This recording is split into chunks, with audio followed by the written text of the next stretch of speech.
आज जस्टिस मंसूर अली शाह ने practice and procedure committee का बॉयकॉट किया। उन्होंने भी एक खत लिख दिया, आपको पता है आजकल खत लिखने का सीजन है। उन्होंने कहा कि ऑर्डिनेंस आने के बाद फौरी तौर पर कमेटी में रद्दोबदल किया गया है। पहले ऑर्डिनेंस को फुल कोर्ट में लाया जाता, फिर फैसला होता। उनका फैसला और वजूहात किस हद तक दुरुस्त है?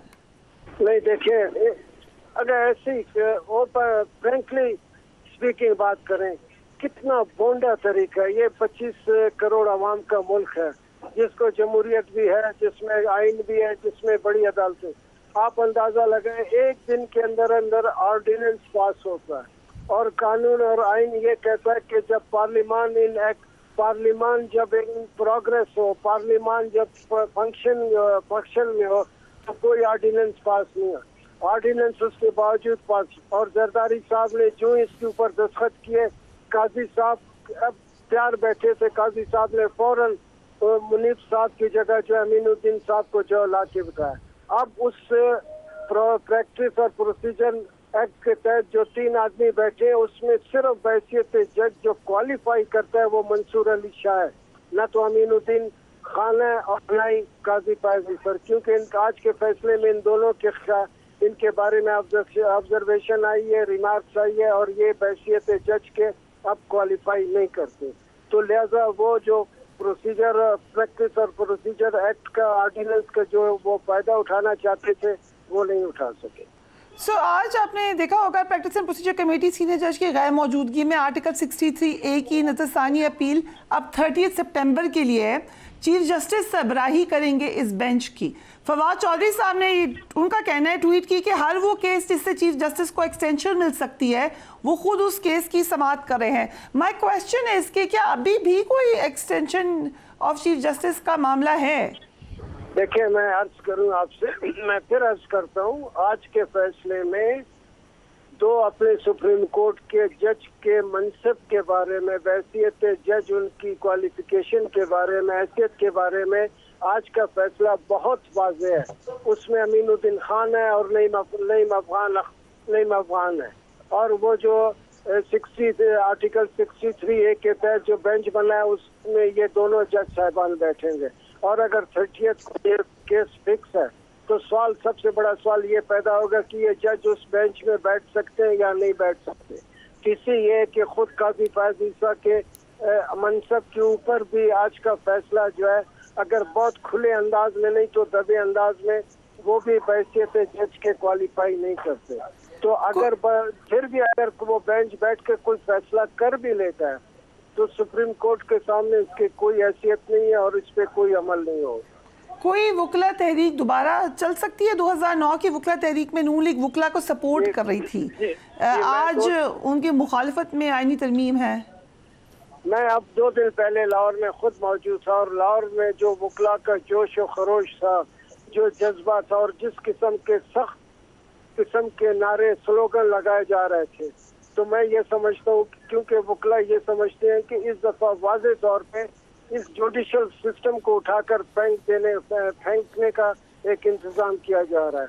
जो कॉन्स्टिट्यूशनल अमेंडमेंट्स आ रहे हैं, ये एक मामूली बात नहीं है, सारा सिस्टम को उखाड़ पिछाड़ के फेंक देगा।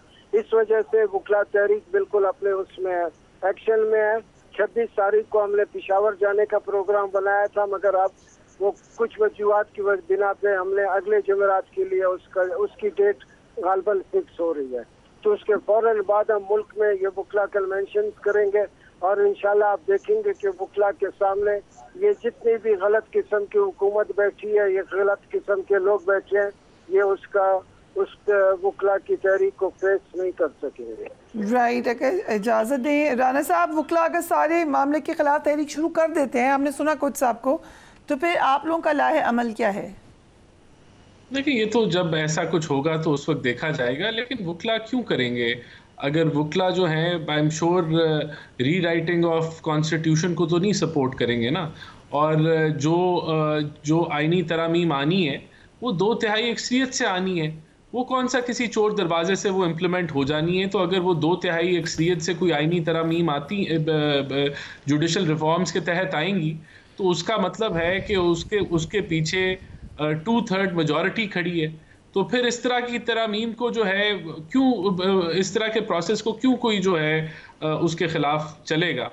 और लार्जर कंसेंसस की तरफ पहले ही हुकूमत जा चुकी है, और जितनी भी अमेंडमेंट्स आई हैं, अगर आईनी अदालत की बातचीत हो रही है तो वो तो चार्टर ऑफ डेमोक्रेसी में भी थी, और दुनिया में दर्जनों ममालिक में आईनी अदालतें होती हैं। और जहां लग रहा है कि कोई अदालतों पे या इस जुडिशल निज़ाम पे कोई हमला आवर होने लगा है, तो भाई ये जुडिशल निज़ाम तो दुनिया में बॉटम 10 में है। इस जुडिशल निज़ाम में तो नहीं, इस जुडिशल निज़ाम में तो एक आम आदमी का अगर पाला किसी कोर्ट से पड़ जाए तो उसके बच्चे और उसके बच्चों को भी इंसाफ नहीं मिलता। तो इस जुडिशल निज़ाम को जो इतना सब लोग प्रोटेक्ट करने की कोशिश कर रहे हैं, वो तो डिलीवर ही नहीं करता। वो तो एक फेल्ड जो है वो निज़ाम है कि दुनिया में बॉटम 10 में है। तो अगर उसकी रिफॉर्म्स की बात हो रही है, उसी निज़ाम के चीफ जस्टिस को एक्सटेंशन देना चाहते हैं, how will the system change? हम किसी को एक्सटेंशन नहीं देना चाहते, ये बात ही गलत है। उन आईनी तरामीम में भी एक्सटेंशन नहीं है किसी फर्द वाहिद के लिए जो है कोई। So then you can say Mansoor Ali Shah is the next Chief Justice and Justice Qazi Faiz Issa is going home. देखें, ये तो अब जो वक्त आएगा उसमें पता लग जाएगा, लेकिन आप फिर ये कह दें। हाँ, तो तब ये चीजें हतमी तौर पे नजर आ जाएंगी। अगर हमने इस वक्त ये आप कह सकती हैं, जो बात आप कह रही हैं वो इस वक्त आप बिल्कुल दुरुस्त कह सकती हैं, क्योंकि अभी जो निज़ाम है उसके अंदर यही होगा। लेकिन अगर निज़ाम तब्दील होता है तो फिर इन चीज़ों को देखा जा सकता है। उसके अंदर वो तभी तब्दील होगा अगर 2/3 अक्सरियत होगी, अगर नहीं होगी तो नहीं होगा। यानी हो सकता है and chief justice Qazi Faez Isa can stay longer. नहीं, देखें, जो अगर आईनी तरामीम अगर नहीं आती हैं तो उसके अंदर अगर कॉन्स्टिट्यूशनल कोर्ट बनता है, फिर उसका एक सरबराह होगा और एक जो दूसरा कोर्ट बनेगा उसका सरबराह होगा, और उसके सिलेक्शन का जो निज़ाम है वो आपके सामने है।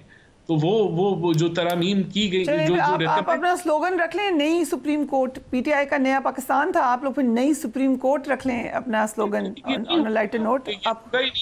ये तभी होगा ना अगर 2/3 अक्सरियत होगी, और अगर 2/3 अक्सरियत होगी तो ये पार्लियामेंट का हक है कि उसके अंदर। अब अगर नियाज़ी साहब से पूछ लेते हैं वुकला तहरीक के हवाले से, ऑब्वियसली पीटीआई के मेंबर्स का भी नाम है, हामिद खान, सलमान अकरम राजा, बैरिस्टर गौहर, शुएब शाहीन और लतीफ़ खोसा। क्या प्लानिंग है इस हवाले से वुकला तहरीक की? देखिए, वुकला तहरीक एक डिफरेंट सब्जेक्ट है, हमारी ग्रीवेंसेस अपनी जगह। वुकला जो इसे परसीव कर रहे हैं ना, वो डायरेक्ट इसे जुडिशरी पे हमला देख रहे हैं। कॉन्स्टिट्यूशन में प्रिंसिपल डीपली इंट्रेंच है इंडिपेंडेंस ऑफ जुडिशरी का। जुडिशरी किसी तरह से भी, जो हमारी आला अदलिया है, वो कोई महकूम इदारा नहीं है कि वो एग्जेक्टिव को रिपोर्ट करती हो। उसका एक अपना इंडिपेंडेंट स्टेचर है, और उस स्टेटस को बेसिकली आप डिस्टर्ब करने की कोशिश की जा रही है। और वो क्यों करने जा रहे हैं, वो इसी ये जो जजमेंट है, हम जिसको पहले डिस्कस कर रहे थे, रिजर्व सीट वाली, ये इन्हें नापसंद गुजरी है, और उस नापसंदीदगी की वजह से उन जजेस को सजा देनी है। और साथ ही साथ 6 जजेस ने लेटर लिखा था, जो पीटीआई के इंपॉर्टेंट नेम्स हैं, ये लीडिंग पोजीशन पे हैं।